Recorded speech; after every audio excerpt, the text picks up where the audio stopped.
reason, even all these decades later, I feel always very nervous the first few songs. Then we have this little organized talk time. And then all the nervousness leaves, and then there's no excuse for the mistakes I make after, but it's just part of the show. Sarah, do you feel the same? No. I didn't think so. I do feel, I like a little bit of nerves. I don't feel them tonight, but it's like not important of a, no. Nerves for me are not. When do you feel nervous? I usually feel nervous if I feel like I'm in a situation where I don't quite feel confident about, I don't know, it could be the stage, it could be, I don't love festivals, so I always feel a little bit of nervousness when we get on stage at a festival. It's a bit like Hunger Games at festivals these days, it's like, you're playing at the same time as everyone. And you're like, I don't know, is this gonna suck? And then you walk on stage and, so, I assumed there was gonna be people here and there's electricity and, I don't know, I don't feel that nervous. I'm excited. There you have it.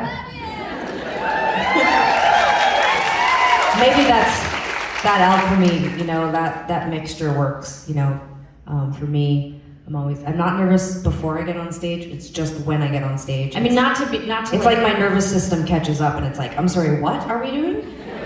I think this is I actually don't like this kind of talk, but I'm gonna do it right now because I feel like it might, I don't know, I feel like it's gonna translate. But I hate things about love languages and stuff, I find it awful. If you like that, shame on you. It's actually homophobic. You think it's homophobic to which, like it or not like it? Love languages are just generally homophobic? I don't know what that means, but I'm gonna go with it. And whenever someone's like, what's your love language? I'm gonna be like, that's homophobic, I can't believe you asked me that. Shame on you. Anyway, I think that this has a lot to do with how you sort of have a bit of a insecure love attachment. I'll tell you why. Let me tell you. Okay. I'll connect it really quick and then we'll move on to the next song. What a thrill for me. Okay, your nervousness when you first come out. I think your desire to talk to people is a way for you to ensure they like you and you connect with them and then you feel grounded in the space.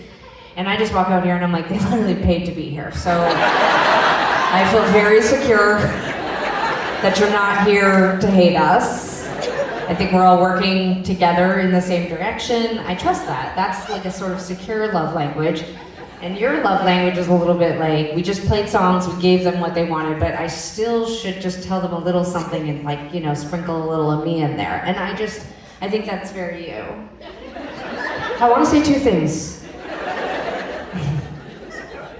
Just separating just what you said though, that I come out here and I like to talk because I use it as a way to gauge how the audience is feeling, to reassure myself, is true. That has nothing to do with love languages. So whether it's homophobic or not, if you've read the book, that's homophobic what you just said. I know. Fine, I'm homophobic. Kick me out of the club. I actually feel unsafe on stage right now.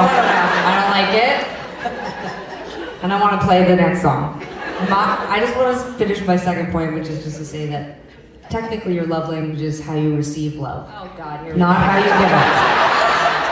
I've been having this argument with my mom for 5 years. I have read the book, and it's homophobic. I don't know if it is, but definitely that person sounded sure, so I think it's homophobic, but technically your love language is how you receive love, and how I receive love is actually with physical attention, but because you can't touch me, and I don't want you to. That's not an invitation. No. And so my next one would be quality time, and that's now.